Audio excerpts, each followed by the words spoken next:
Saludos cordiales, apreciados alumnos y alumnas. Hoy estamos entregando esta clase número 8, que es nuestra última clase de esta emergencia, de este plan de emergencia que tenemos en nuestra facultad y en toda nuestra universidad. Y no podíamos concluir esta tanda de exposiciones sin hablar el tema que justamente nos dejó todos en nuestras casas, nos hizo un grave problema a nivel mundial y que se llama pandemia. Entonces quisiéramos en esta clase tratar de sacar lo bueno y lo no tan bueno que ha descubierto la pandemia, fundamentalmente en nuestro país, pero que se vio también en los países vecinos y en el mundo entero. Es decir, cuáles son los valores y los antivalores que dejó la pandemia al descubierto en este año 2020 y esperamos que termine este año si es posible. ¿Cuáles son los valores y antivalores? Ustedes han observado, han visto, han sentido en sus vecinos, en sus barrios, seguramente, y por la televisión y por las redes sociales, muchísimos hechos, muchísimas situaciones concretas de cómo los países, los estados enfrentaron, cómo la gente se comportó, cómo los grupos, los jóvenes, las universidades, la ciencia, la religión, cómo se abordó este tema. Yo de mi parte solamente quisiera pintar algunos hechos y algunos conceptos.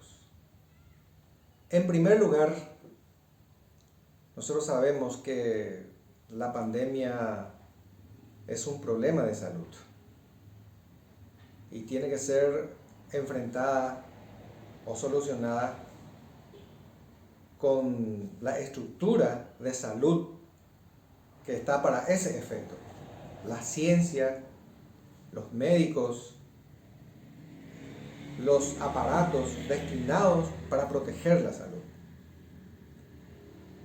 Y en nuestro caso particular, nuestro país, nuestro querido país Paraguay, y también nuestro vecino Brasil, Argentina, hemos visto que realmente nuestro sistema de salud, en nuestro caso de Paraguay, está en terapia intensiva, realmente. La primera víctima de esta pandemia es nuestro sistema de salud, es nuestra estructura de salud. No estamos preparados, como siempre se dice, ningún país está preparado para una pandemia, pero nosotros ni siquiera estábamos preparados y nunca por lo visto estuvimos preparados para problemas de salud que no son de pandemia. Y yo le he escuchado y realmente pareciera ser que él quería hacer sentir esa voz, quería hacer escuchar, por eso repitió varias veces el doctor Sequera, que cómo es que Alto Paraná, que está ahí con la gallina de los huevos de oro, dice que tiene Itaipú ahí como un barrio prácticamente, y tenía 8 camas UTI para 800.000 personas, casi 1 millón de personas. Eso no es posible. Ese es un verdadero. Y sin embargo, cuando se habla en la política, se habla de la salud,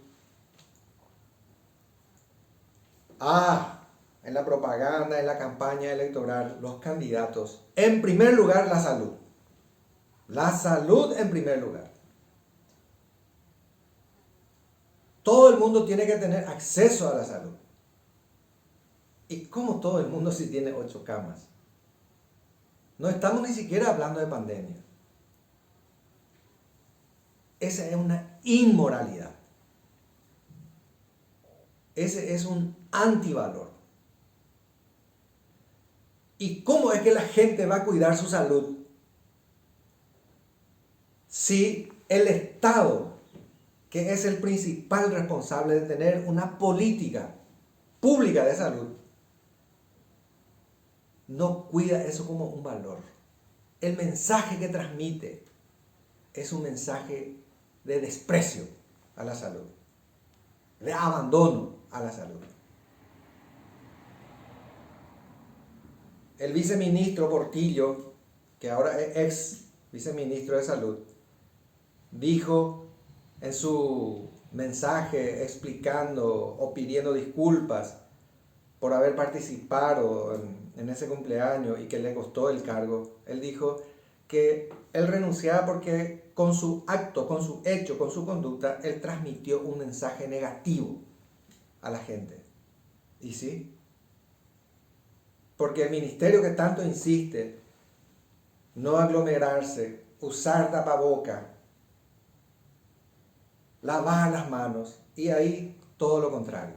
Y el viceministro estaba bien, correctamente expresada su disculpa. Porque el mensaje que transmite el Estado es un mensaje negativo, es un mensaje de falta de ética de la política pública. Y eso es responsabilidad del Estado. Nosotros, los ciudadanos particulares, tenemos nuestras responsabilidades, pagamos nuestro impuesto, tenemos que cumplir la ley. Como los que son mayores de edad, tiene sus derechos y tiene sus obligaciones.